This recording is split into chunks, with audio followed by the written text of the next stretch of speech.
Mari kita bersatu di dalam doa. Bapa di sorga, kami datang ke hadirat-Mu yang kudus. Kami rindu bertemu dengan Engkau melalui PA Moria yang kami lakukan di sore hari ini. Terima kasih Tuhan, kami dalam keadaan sehat-sehat sampai hari ini.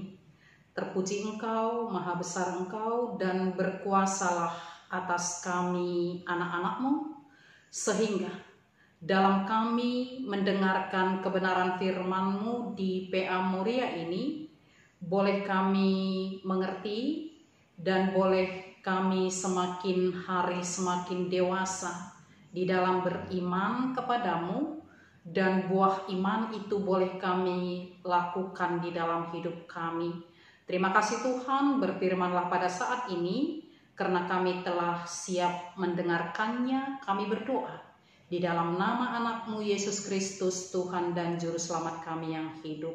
Amin.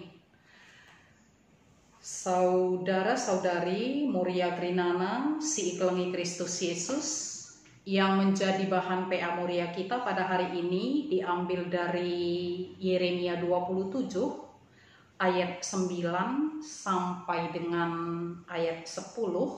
Demikian firman Tuhan.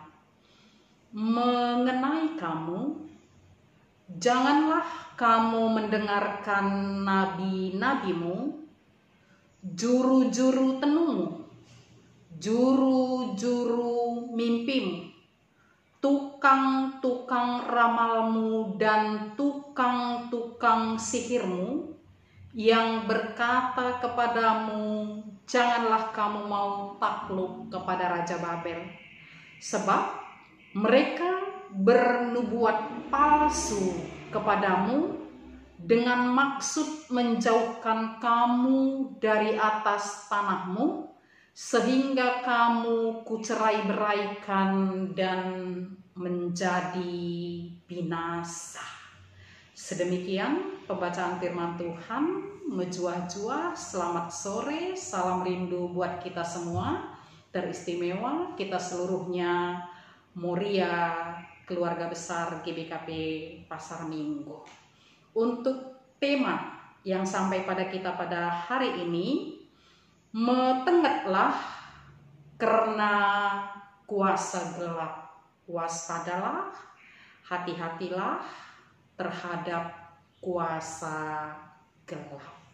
Moria, nande kekelengan kami Grinana, kalau kita lihat, mungkin masih ada di sekitar kita, atau diri kita yang masih terlibat akan kuasa gelap atau akan okultisme yang mungkin tidak bisa terlihat oleh mata, tidak terlogikakan, tapi bisa kita rasakan dan efeknya bisa terlihat nyata, jelas. Dan biasanya orang jatuh ke dalam kuasa gelap atau terlibat dalam okultisme ketika mereka jatuh ke dalam situasi penyakit yang parah, misalnya ketika mau berobat, atau perebutan jabatan, perebutan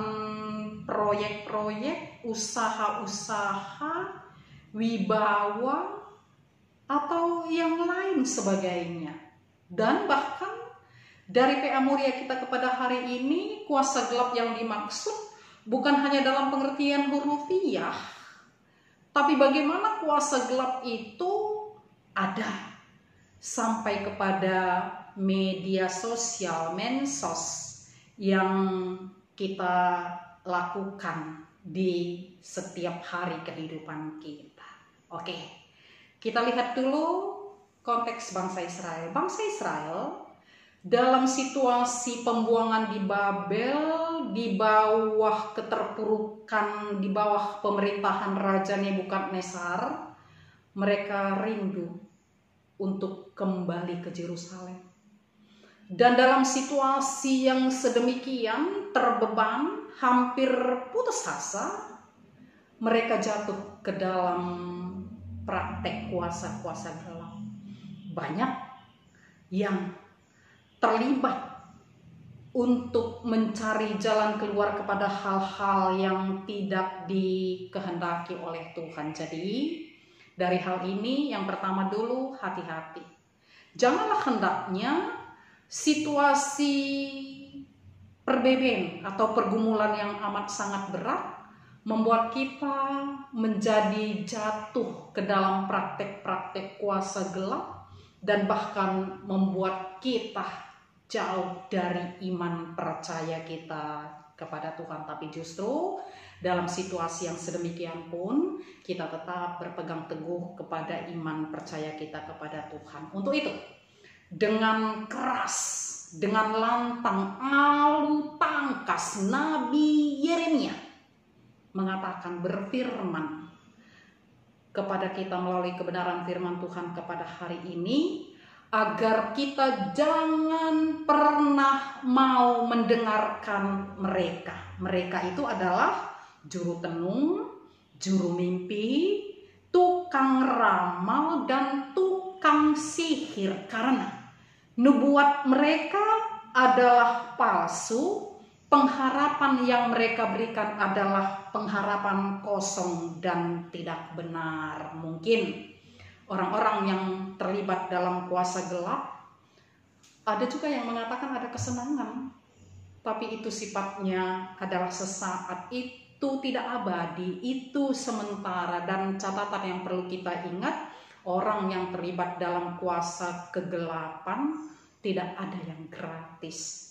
Pasti ada tumbal yang lebih besar dari yang kita dapatkan, yang diminta oleh para pelaku-pelaku kuasa gelap. Dan kalau kita lihat ke dalam ayat 10 pasal 27 Yeremia sebagai bahan PA Muria kita pada hari ini, tujuan-tujuan mereka itu, tujuan-tujuan nabi-nabi palsu, nabi-nabi sesat itu adalah agar kita cerai berai.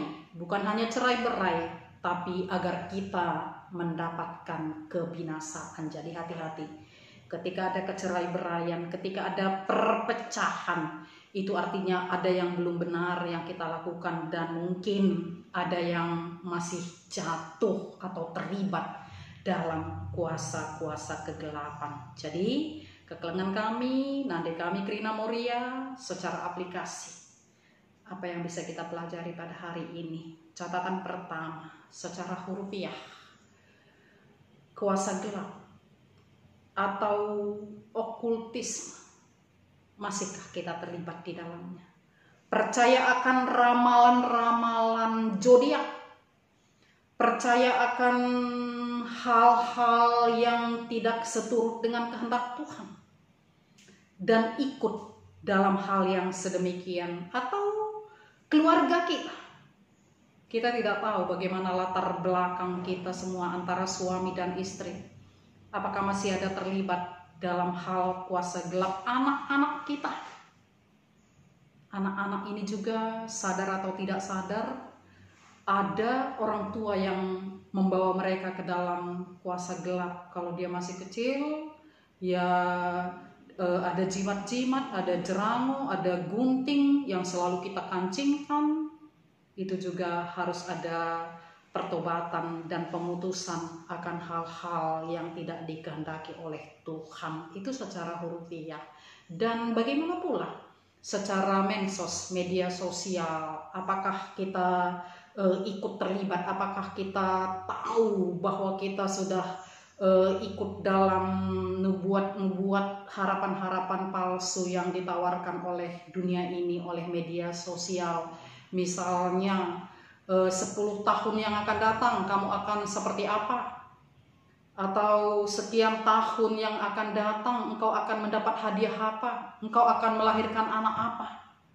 Ada kita yang masih terlibat dalam hal situasi yang sedemikian. Mungkin menurut pikiran logika kita secara sederhana itu hanya sebagai hiburan-hiburan, tapi lama-lama kita kecanduan akan hal itu. Kadang-kadang bukan hanya kecanduan, kita memikirkannya, kita mempercayainya, dan akhirnya jatuh ke dalam kuasa gelap. Itu yang pertama. Yang kedua, kuasa gelap media sosial ini yang paling parah adalah kecanduan. ya kecanduan akan mensos yang berefek kepada lupa, alpah atau tidak bertanggung jawab kepada seharusnya yang menjadi tanggung jawab kita sebagai anak-anak Tuhan. Ini juga penting. Berikutnya, kuasa gelap secara media sosial mungkin terlibat dalam berita hoax, terlibat dalam judi online, terlibat dalam kecanduan game, chatting yang nggak benar. Ya, hari ini melalui PA Moria, melalui kebenaran firman Tuhan, kita percaya Tuhan sendiri yang berfirman kepada kita, harus ada pertobatan dalam hal ini. Janganlah hendaknya hidup kita, situasi kita dipengaruhi oleh kuasa-kuasa gelap, tapi dengan cerdas, lalu pintar, dengan iman, dengan berhikmat, kita melihat apa yang kita lakukan, apakah itu seturut dengan kehendak Tuhan, dan mengevaluasi diri. Janganlah hendaknya kita dan keluarga kita jatuh ke dalam praktek-praktek okultisme atau terpengaruh kepada kuasa-kuasa kegelapan sehingga perpecahan atau kebinasaan tidak pernah ada terjadi di dalam persekutuan Moria kita, di dalam kehidupan kita.